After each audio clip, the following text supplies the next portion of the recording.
When this virus hit,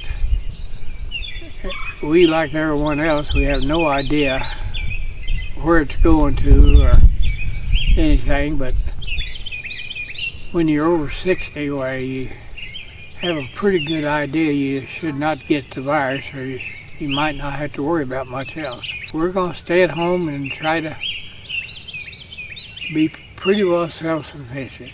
And I think we can, because we've got 5 greenhouses. One of them is just our starter house, which we're basically not using.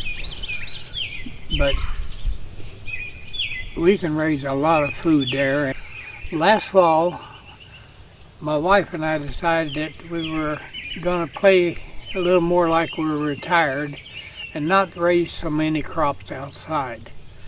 So most of our outside cropland we planted into fescue, and we got a good stand. So we were going to raise most of our food inside the greenhouses, plus one little patch that is down by the greenhouses.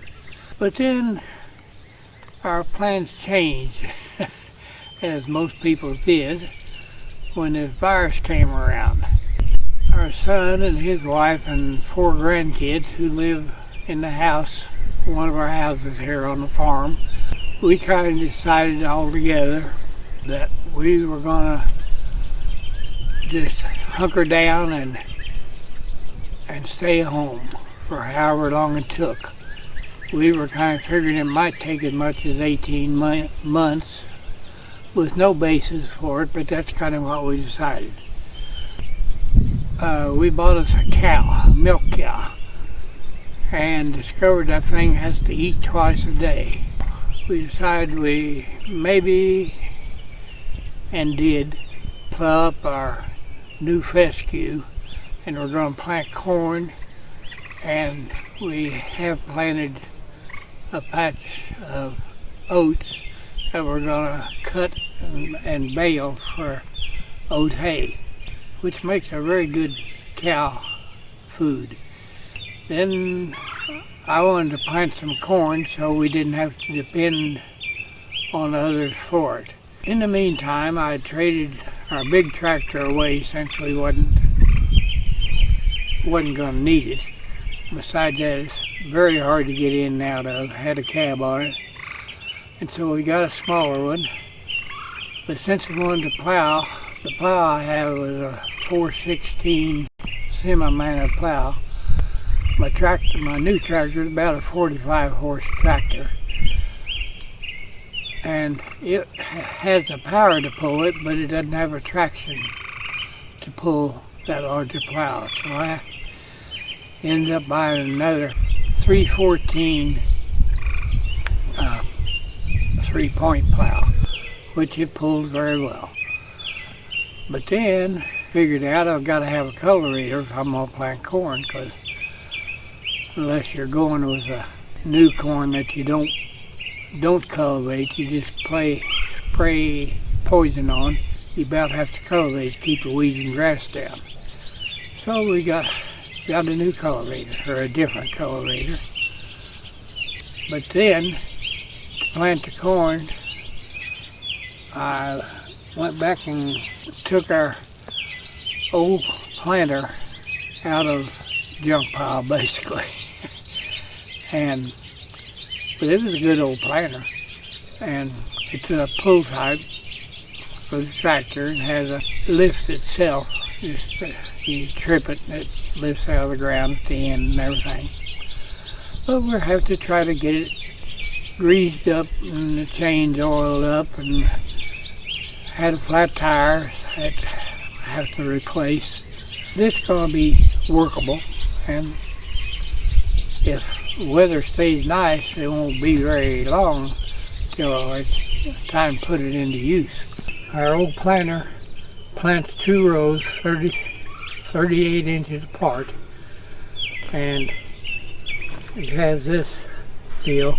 When you get to the end, you can pull it, and the runners will go down into the ground and plant the corn. When you get to the end where you can pull it again, and it'll lift the runners out of the ground and shut the corn off. the planting part.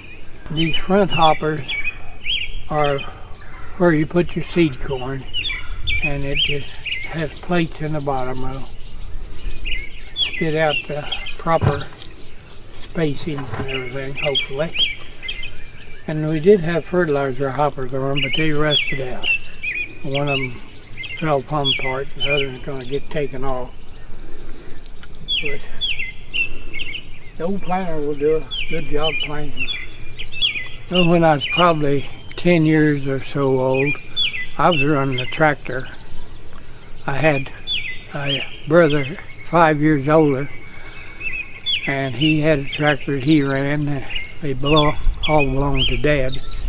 And then Dad had one in 1948. Well, Dad bought a new B John Deere, which I kind of claimed as my tractor.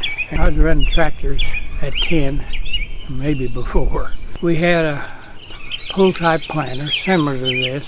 It was really just change the tongues in from what we planted with the horses, and we put a hitch on where we pull over the tractors. And it, we could plant. We had to cultivate, and then we picked our corn by hand. Take a wagon out and pick for half a day and get a small loads, 30-some bushels usually. And we intend to pick whatever we raise this year by hand, because I don't have a corn picker anymore or anything. I sold all that many years ago when I quit farming, basically. No more than we'll have. We got my wife and my son and myself, and he has 2 sons big enough to pick corn, so it won't be a big deal picking the amount we have if it isn't too muddy. But anyway, we're going to feed our cow, and we're going to try to stay home and stay safe, and actually I think everyone's enjoying it, the challenge of everything. So that's kind of what we're up to right now, because I've got to get an inner tube for a tire that I have, get the planter going, and get it greased up and ready to go. And if the weather would stay nice, within a week we can put it to use and plant our corn. And I hope it does.